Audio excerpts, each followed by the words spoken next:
folks on ACI Gather as well. Happy New Year to you all. So miracle shares. What's the miracle for the new year, 2017, right? Here we are. So I have two miracles that I want to share about. And just as a reminder, miracles happen within our relationships often, and our thoughts about them, and how we change from fear-based to love-based thinking. So we have visiting us today my brother Charles. Okay. And my miracle is going to be, one of my miracles is going to be talking about our relationship. So, you know, I'm 52 and my brother is younger. He's now 50, of course, but as you know with your siblings, sometimes you think that and I don't think either of us, I think we still think we're teenagers sometimes when we get together. But, you know, the truth is that, you know, my brother, well, we call him Chuck, so I'm going to call him Chuck, but everyone else referred to him as Charles. When we were growing up, you know, we had, like all families, some challenging situations, and when we became teenagers, we were very competitive, probably very competitive at any other point. We were competitive, and I was the older brother, so it seems like, you know, I've heard from him that there are things that happen that I have no idea.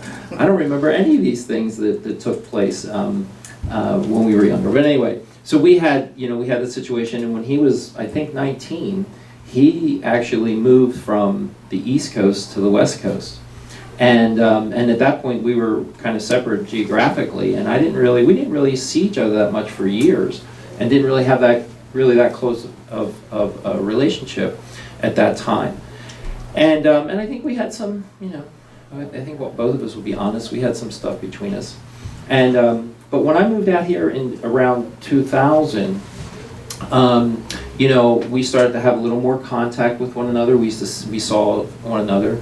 You know, he also in his own life kind of had his own kind of spiritual awakening, and we started to connect more. And we began to have more of an adult relationship and a healing relationship. And I have to give him a lot of credit because he actually a couple years ago forced us to have kind of more of an adult relationship about our relationship. So the little brother became the big brother, and I became the one to listen.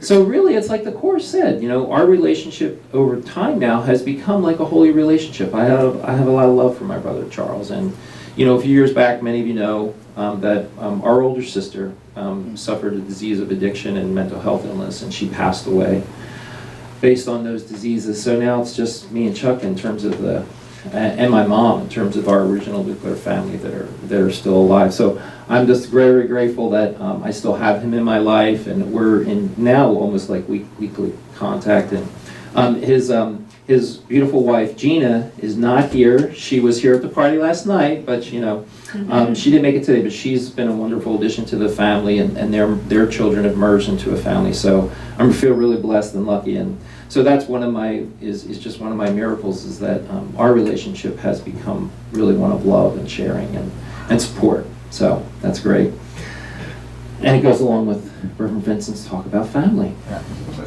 And then my other shift was just what Reverend Tony was talking about. My other miracle was that, you know, as I've been, as Reverend Tony is talking to us about this change of the Miracle Center, going from this place to this other place, you know, like initially I had a little resistance to it, but boy, when we were moving on Friday, I just had this incredible feeling like that this was meant to be. You know, it's been growing more and more and more. It's just like new place, new location. I think we're going to need to reach a new audience, and I think we're meant to reach, as many have said, the younger audience now. And I think that's going to happen.